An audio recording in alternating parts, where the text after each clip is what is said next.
Welcome to Choice Classic Radio. Like us on Facebook, subscribe to us on YouTube, and help keep this show alive by donating at choiceclassicradio.com.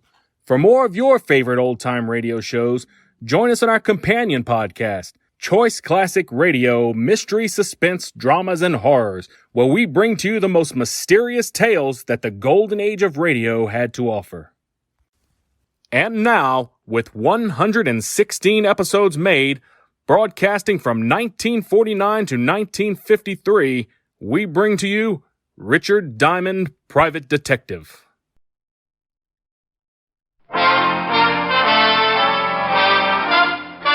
Listen while the makers of Rexall drug products and 10,000 independent Rexall family druggists bring you Dick Powell as Richard Diamond, Private Detective.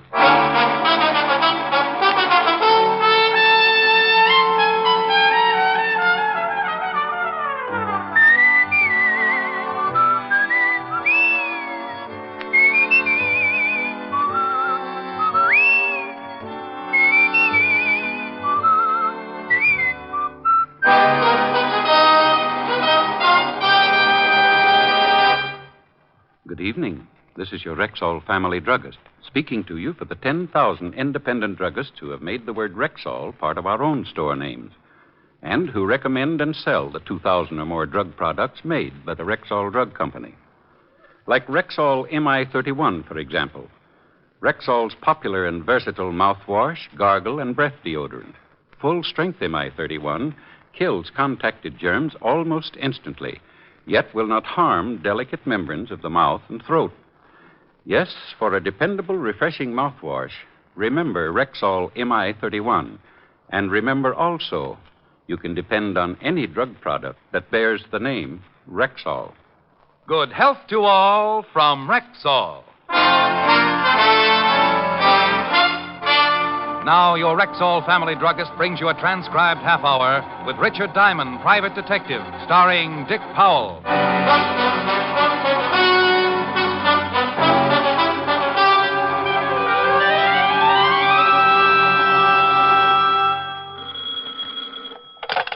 Diamond Detective Agency, we never say die. Mr. Diamond, That's right. how would you like to make $1,200? Do I have to name the mystery melody? This is not a quiz show, Mr. Diamond. I have a proposition for you, a business arrangement by which you may profit to the tune of $1,200. Oh, well, that's my favorite tune. My name is Evans, Dr. William Evans. I have an office in the Grant Professional Building, Suite 409. Grant Professional Building, Suite 409. Yes, I'd appreciate it if you would come right over. Well, it's after 6 now. I'll stay in my office until you get here. And so as to save time with explanations, on your way over, pick up a late afternoon Times and read the article on page 3, column 2. A story about a man called Farmer. I locked the office, went downstairs, and out on the street, where I purchased a late afternoon Times, and in the cab headed for Dr. Evans's office. I read the article on page 3, column 2. George Farmer burns to death, and a picture of the deceased. According to the article, Farmer had been on a vacation in the North Woods. He'd gone to sleep smoking a cigarette, and that was that. Mattress caught fire, and before anyone noticed, the whole cabin was burning. My cab let me out in front of Dr. Evans's building, and one look at the large crowd, plus the very familiar black sedan in the passenger loading zone, tied my stomach in a knot. All right, now, get back, you. You? Evening, Sergeant Otis. Lieutenant, what are you yelling about, Melonhead? Oh. Evening, Lieutenant Levinson. Oh, no. I hope you were just passing by, Mr. Diamond. I saw the crowd, Lieutenant Levinson, and came over to find out if you and Otis were playing hopscotch or possibly kick the can. This is a swell time to make with the jokes. Some guy took a dive out of the 4th floor window. 4th floor? Dead? Very. Name was Evans. Had offices in the building. Dr. William Evans. Guy named Evans. Offices on the 4th floor. Doctor. Some guy. Just 20 minutes before, he'd called me with a $1,200 proposition. And now it looked like the only thing I was going to get out of the deal was a late afternoon paper and a story about a guy named Farmer. Farmer? Burned to death in bed? Oh, yeah. We got a report on the case. Well, this Dr. Evans was hooked up with it in some way. He offered you $1,200? He asked me if I was interested. Silly boy. There's the doctor's office. And there's the window he went out of. Who saw him jump? Bill Mitchell, cop on the beat, saw the body come out of the window feet first. Said at least it looked like he jumped. No sign of a struggle? I'll have the boys give the room a good going over. Well, we're pretty sure of two things, Walt. First, there's a strong possibility that Dr. Evans didn't commit suicide. Also, that he knew something about George Farmer, the guy who got burned to death. Might have been Farmer's doctor. Well, there's one way to find out. This Times article says that Farmer left a widow. While you're checking things here, I think I'll go see what Mrs. Farmer's views are on dead husbands and dead doctors.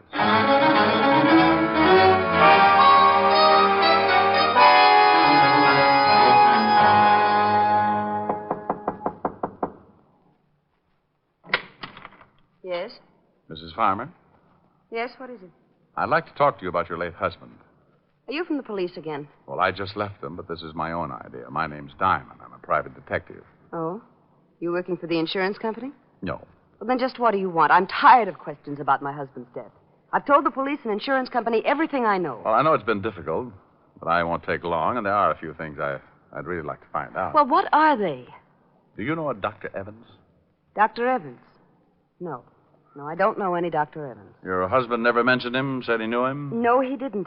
Besides, what has this doctor to do with my husband? Well, I don't know yet. You mentioned an insurance company. Was your husband insured, Mrs. Farmer? Yes, with the National Mutual. But if you're not working for the insurance company or the police, who are you working for? Me. You. Look, would you mind telling me what possible interest you could have in the death of my husband? Tell you the truth, I really don't know. But there's $1,200 mixed up in it somewhere, and that's enough to keep me well interested until I find some answers. Thank you, Mrs. Farmer.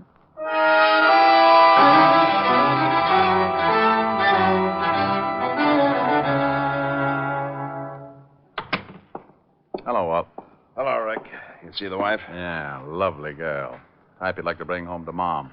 You find out anything? Nothing in the room to indicate the doctor was pushed out of the window. Mrs. Farmer didn't know the doctor. Said her late husband didn't either. But she thought at first I was from an insurance company. Well, what company? Oh, a National Mutual. Otis, Yeah, Lieutenant. got the names of the officials in National Mutual? Yeah, Bring them in. right. Why all the action? We checked with the dead doctor's nurse. She said aside from his regular practice, he worked for 2 or 3 big insurance firms. National Mutual was one of them. I didn't think of a connection then, but I made the check just in case. Well, George Farmer was burned to death. Dr. Evans knew something about Farmer. Farmer was insured with the National Mutual, and the doctor worked for National Mutual. Might be a tie-up. The vice president of National Mutual is Arthur Peterson. It's not too late. Let's take a run over to his house and see if he knows anything about it.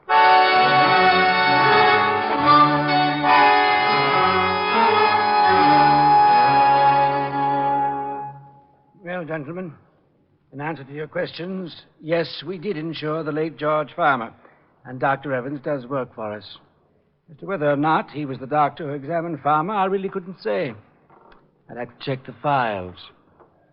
Lieutenant, aren't you satisfied? You think there's something wrong? We don't know. Dr. Evans jumped or was pushed out of his office window this evening. Good Lord. He called Mr. Diamond here and indicated he knew something about Farmer's death. Have you settled the claim with Mrs. Farmer yet? No, but it's to be settled within the week. $25,000 policy. If someone could show your company that Farmer's death was no accident, there'd be a reward, wouldn't there? Yes, 10% of the policy. In this case, $2,500. Oh, half of that'd be about $1,200. You think we could look at your records tonight, Mr. Peterson? It's very important. Of course. I'll just get a coat and we'll go right down to the office. We left with Mr. Peterson and headed for the offices of the National Mutual. A quick look through the file showed us what we wanted. A full report on the state of George Farmer's health. Okayed for insurance by the examining physician, Dr. William Evans. It's too bad the first claim on an accident policy has to be a death. Well, that ties that up. Now what have we got? Enough to keep on looking. I think I'll go have a long talk with Farmer's wife. Our company detectives checked that. She was right here in the city when her husband died. Well, a little talk won't hurt. Who sold Farmer the policy, Mr. Peterson? According to the files, the insurance man was Martin Ames. You have his address here? Yes. Here you are. Good man. One of our leading salesmen. While you're talking with Mrs. Farmer, Walt, I think I'll run over and see this man Ames. Maybe he can do us some good. If the late Dr. Evans hadn't offered me $1,200, I would have okayed his 4-floor dive as an act of suicide. But the way things were shaping up, he was going to split an insurance reward. And knowing doctors to be pretty practical people, I just couldn't imagine him giving up that kind of money for a fast trip to the sidewalk. The home of Martin Ames was an apartment on the Lower East Side. His wife answered the door. No, my husband isn't here. I was just leaving. You know where I can find your husband, Mrs. Ames? It's rather important. I don't know what you want, but if you want to see my husband, that's where I'm going now. I just got a call. He's had an automobile accident.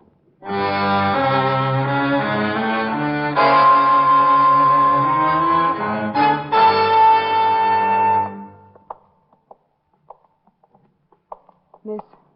Yes. I'm Mrs. Ames. I was told my husband. Oh, yes, Miss Ames. If you'll just have a seat, I'll call Dr. Tully. He's in charge of your husband's case. But I want to see my husband. Can I see him? You'll have to see Dr. Tully first. But I want to know how serious it is. I should be with my husband. If it's you'll serious... just be patient for a moment, Miss Ames, I'll get Dr. Tully. Come on, Mrs. Ames. Let's sit down over here. Now, just sit down right over here and try and relax. Dr. Tully, third floor reception room, please. Hello, Walt. Dr. Tully, No, come to this the is a third police floor officer, Miss reception Ames. room, please. Police officer? Dr. He's a Tully. friend of mine, Miss Ames. Nothing about my husband. Dr. Tully's the man you want to see. Can I talk with you, Rick? Oh, sure. Will you excuse me, Mrs. Ames? Oh, yes, of course. You'll be all right? I'll be all right. Okay, Walt. Well, this is far enough. About her husband? Yeah, I was questioning Mrs. Farmer when I got the call over the hotshot. I remembered, so I figured you'd wind up here. Have you heard how he is? Died 5 minutes ago. Oh, no. Accident? Hit and run. Before he died, he told us a car ran him off the road. Went down a 20-foot embankment and right into a cement retaining wall. The wall stopped him from going any further, but broke his neck. Any lead on the other car? No, lonely stretch of road. No one else saw it. It happened too fast for Ames. Now, wait a minute. That must be Dr. Tully going over to Mrs. Ames now. Yeah, Mrs. that's Ames, Tully. I'm afraid that He I'm did the everything one he to give you could. the bad news. I don't envy him. Your Miss. husband is dead. Oh, no. Mrs. Ames. Oh, dear Mrs. God, Ames, please no. control yourself, Mrs. Ames. Come on, Walt. This is turning into a rotten case.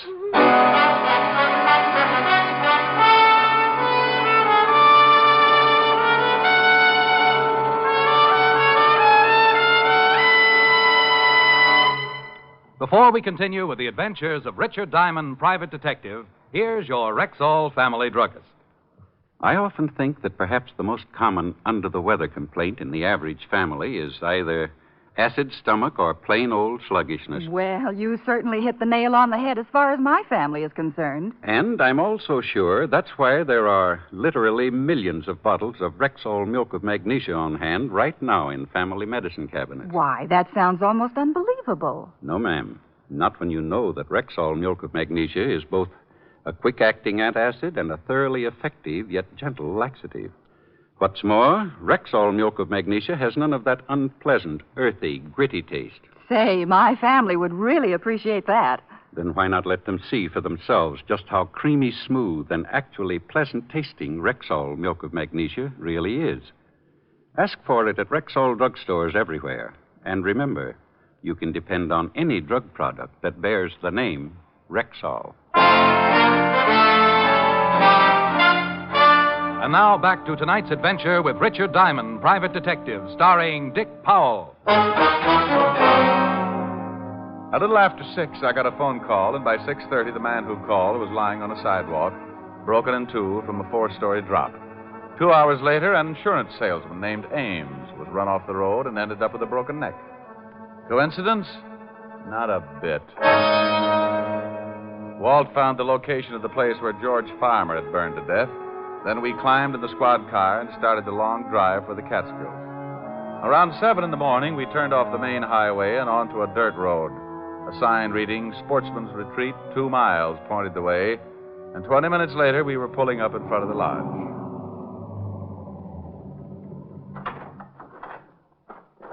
Morning. Morning. Welcome to Sportsman's Retreat. Morning. Police car, ain't it? I'm Lieutenant Levinson, 5th Precinct, New York Police. This is Mr. Diamond. Oh, howdy. Oh, yeah. You up here about Mr. Farmer's death? Unofficially.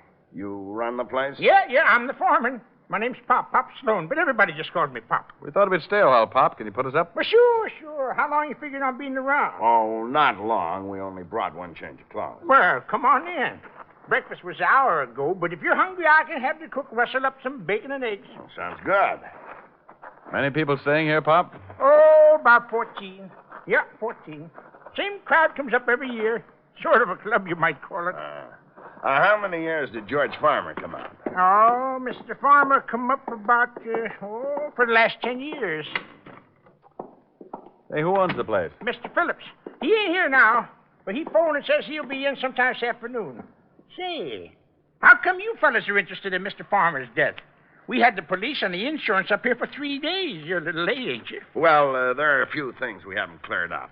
Sure appreciate some help, Pop. Yeah, sure. I'll give you all the help I can. I'll go get some breakfast for you, and then we can gabble a little while. Pop went back to the kitchen, and we relaxed in a couple of big leather chairs in front of a large window that looked out on a row of cabins. That last cabin must have been Farmer's. Yeah, nothing much left of it. It's beautiful up here. Look at those trees with the sun shining through them. Your soul is showing, Walt. Oh. It was a beautiful place, all right. The cabin stood in a clearing, fronted by well-kept paths and backed by tall trees. Pop came in a little later with enough bacon and eggs to feed a platoon of tapeworms, and we talked. Where is everybody, Pop? Out fishing. Get up about 4:30 around here. Many of the men bring their wives? Oh, some of them. Mr. Farmer used to bring his'n up every year. Fine-looking woman, Mrs. Farmer. Didn't come up this year, though. It's too bad, too. Why? Well, might have saved him. Used to smoke in bed all the time. Maybe if she'd been around here, she might have caught him at it. Who discovered the fire? Oh, we all saw it, but it was too late. By the time we got there, the whole place was burning. By the time we got the hose going, there wasn't much left. You say you all saw it. Where were you? Oh, we was up to Willow Peak cooking out. That's about 3 miles from camp. You can see it from there. See? See that tall peak there to the left of them trees? Yeah. How come Farmer didn't go along? Oh, he never went on many hikes.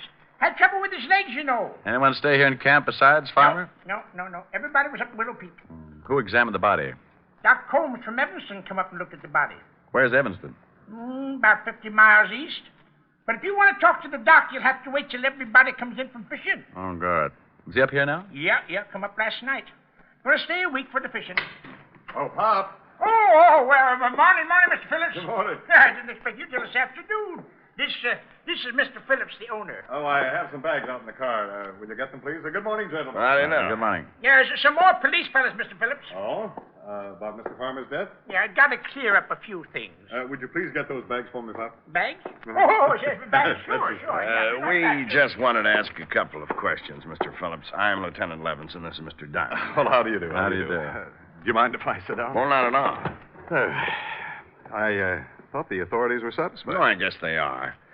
Where were you when the accident occurred, Mr. Phillips? Oh, I was on my way here from the city. I arrived about an hour later. You live in the city, Mr. Phillips? Well, yes, I have a house there. I divide my time between there and the lodge. Tell me something about Farmer, Mr. Phillips. What kind of a man was he? Well, You fellas want any more breakfast? No, thanks, Pop. Oh, Go ahead, Mr. Phillips. Good old Pop. Well, there really isn't much to tell. Farmer was a nice sort of a guy, rather quiet. As you know, he had a very bad habit of smoking in bed. You have any trouble with him smoking in bed before? Oh, yes, several times. Nearly started a fire 2 years ago. Well, wouldn't that make you watch him a little more closely? Well, you see, his wife came up with him every year, but this one, she was usually near enough to prevent any trouble. How long did he usually stay here? Whole week, 10 days, however long his vacation lasted. Mm-hmm. What was his business? I think he was in advertising. Make much money? I have no idea. He certainly never spent much. He was tight as the devil. He was known for it, in fact. Coming up here was the only luxury he allowed himself. He'd tell everyone he'd save all year just to come up here and relax for a week or so. Hey, Lieutenant, here comes Doc Combs. He must have got his limit. Oh, you gentlemen interested in talking to the doctor? Yeah, Pop tells us he was the one who examined the body. Well, what'd you get, Doc? Hi, Pop. I got my limit. Oh, good for you. Come on over here. A couple of fellas want to talk to you. Well, how are you, Phil? Hello, Doc. Pop said you weren't due in till this afternoon. Uh-huh. Oh, this is Lieutenant Levinson and Mr. Diamond. How are you? Police? Yeah. They want to ask you a few questions. We got to clear up a few things about George Farmer getting burned to death. Pop, that's enough, Pop. I was only trying to help. Well, certainly, gentlemen. Here, will you take these fish, please, Pop? Fish? Oh, the fish. Yeah, sure. I'll be right back. Well, I don't think I could tell you much more than I've already told the police. Did you know George Farmer prior to his death? Oh, yes, over a period of 10 years. Did you identify the body? Well, not at first. It was too badly burned. Not at first. You mean you did identify it later? Well, when they told me that George had a broken wrist, I found the broken section of bone and identified it. Broken wrist? Oh, yes, Mr. Diamond. You see, when George arrived, his lower arm was in a cast. He told us that he'd broken his wrist the week before. What day did he arrive? Tuesday of last week. Well, put in a call to Otis and have him find out where George Farmer had his broken wrist treated. And most of all, when the accident occurred. Well, what are you getting at, Rick? Then have him find out the date the insurance policy went into effect. Doctor, which wrist was broken? The right one. And it was in a cast, huh? Mm-hmm. Would you say he could move his fingers well enough to write? It depends on how recent the accident. Step on it, Walt. Okay, but I don't get it.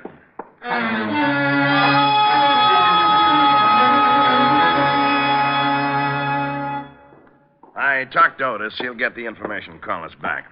Now, would you mind telling me what the devil this is all about? George Farmer had to sign the insurance policy, didn't he? Yeah, but he could have done that with his left hand. An accident policy would cover a broken wrist, wouldn't it? Sure, and what? Mr. Phillips, you said Farmer was known to be careful with his money. Yes, that's right. I can vouch for that. I treated him for a cigarette burn 3 years ago and had a devil of a time collecting. Thanks, Doctor. Well, so what? So what? So if Otis gives us the answers I want, I think I can show you George Farmer was murdered. Murdered? Yeah. And I think I can explain why an insurance salesman and a doctor were killed. So we all sat around and waited for my hunch to grow muscles. I kept turning the whole thing over in my mind, and the more I thought, the more the whole thing tied together. Around noon, a call came in from Otis, and Walt gave him the information I needed. There it is. George Farmer broke his wrist on the 26th of last month. He was treated at the Olive Hospital. About 3 weeks ago. He stayed one night at the hospital and went home. What date did he arrive here, Mr. Phillips? About the 4th. 2 weeks after the accident. He died on the 11th, according to the papers. Yes, that's right. He'd been here about a week. When did the insurance policy go into effect, Walt? The 22nd of last month. It went into effect. It wasn't taken out. I said went into effect. Now, it would cost him a few bucks to have a broken wrist taken care of and spend the night in the hospital, wouldn't it, Doctor? Yes, it would. Remember what the vice president of National Mutual said, Walt? Too bad the first claim on an accident policy had to be death. Yeah. Well, if Farmer had an accident policy, why didn't he put in a claim for his broken wrist? Come on, Walt. We're going back to town and talk to Mrs. Farmer.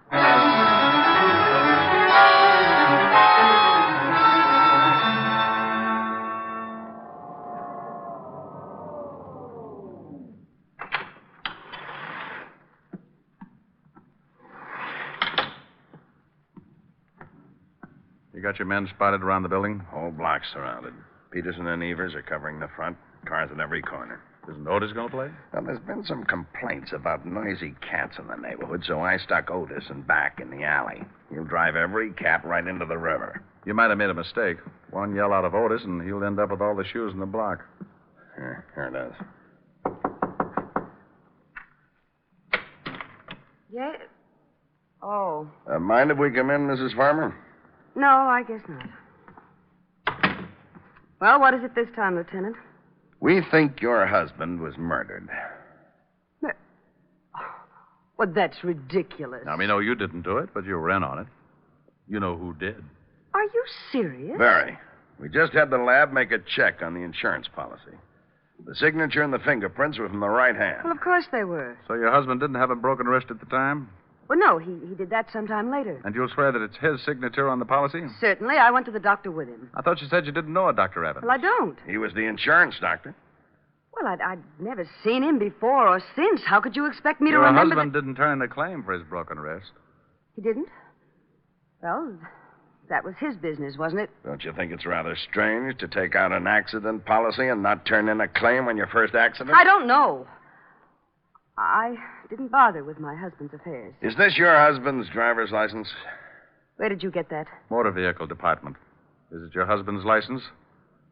Yes, I guess so. The signature on this license is not the same as the one on the insurance policy. What do you mean? He means that the signature on the insurance policy is a very clever forgery. Who forged it, Mrs. Farmer? I don't know. I don't know what you're talking about. Who went to that doctor's office representing your husband? No one. Why in the world would I do that? Why would I have someone represent my husband? Probably because you wanted your husband out of the way. That's horrible. Get out of here. That's not true. Who was in on it with you? Who killed your husband up at his cabin at the lodge? Get out. Get out. It had to be someone at the lodge who knew what cabin he was in. No. Did you give the papers your husband's picture? Yes. You're lying. The newspapers told us you claimed not to have a picture. Well, I don't remember. I don't remember. Oh, sure you do. You didn't want to give the papers a picture of your husband because you knew the insurance salesman and the doctor would identify it as not being the man who took out the accident policy. No. You knew your husband was going to take his trip, so you planned his death and stayed home for an alibi. The picture came out, and the insurance man and the doctor had to be killed. A man killed them, Mrs. Farmer. Someone strong enough to run a car off the road and lift an unconscious man out of a window, feet first. Who killed him, Mrs. Farmer? Hey, you, stop! Stop! Lieutenant! Otis has got something. Well, let's get out on the fire escape. Stop or I'll shoot! There's a new line. Somebody halfway up the fire escape. Look out, Otis! Move over, Walt. Otis is going to hit a herd of elephants in the broom closet. I got him, Lieutenant! He got him. Oh, make him happy, Walt. Climb out there and see what we got. Okay. Now, just take it easy, honey. Frank! Yeah? That guy Phillips. The one who owned the lodge. And he's dead. Well, Mrs. Farmer, that's it. Want to tell me about it? Oh, yes, it doesn't make any difference now. Phillips killed your husband and the other two men? Yes. We fell in love 3 summers ago. But he planned it. The whole thing was his idea. Oh, sure, I know. But the state is pretty narrow-minded about those things, honey. Guy like that gets ideas and gets dead for it. You like his ideas, and you just got to get in some kind of trouble along the way. Go on, Melonhead. Climb in. You're not hurt that bad. I am told. You get shot, Otis? No. But I'd like to ask you something, Shamus. Did you throw a shoe at me?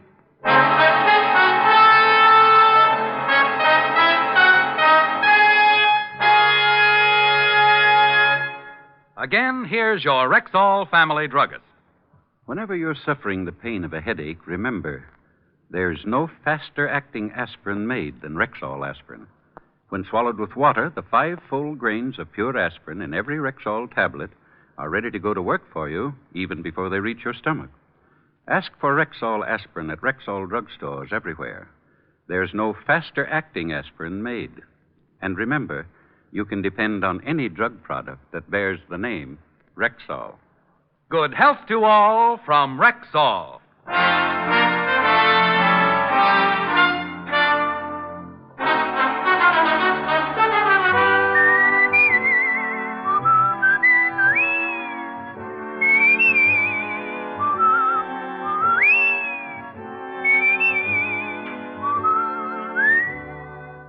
Richard Diamond, Private Detective, stars Dick Powell in the title role and is written by Blake Edwards, with music composed and conducted by Frank Worth. Featured in tonight's cast were Virginia Gregg, Ted DeCorsia, Wilms Herbert, Wally Mayer, Joan Banks, and Bill Boucher. Richard Diamond, Private Detective, is transcribed in Hollywood by Jaime de Valle.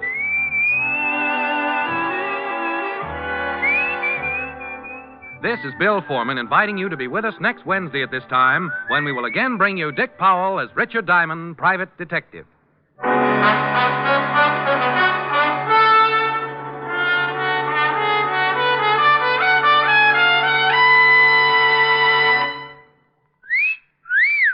Hiya, beautiful. Get lost, Bristlepuss. You need a shave. But I have shaved. What else do you want me to do? Silly boy, she wants you to go Stag. Go Stag? But why? Because Stag is Rexall's exclusive line of men's good grooming aids, like Stag Brushless Shave Cream. No fuss, no massage, just smooth it on, and presto, you get a clean, close shave. Your face stays smooth and whiskerless all day long. I'll do it. I'll go Stag. That's it. Join the Stag line now at Rexall drugstores everywhere. Yes, to make girls care. Go Stag.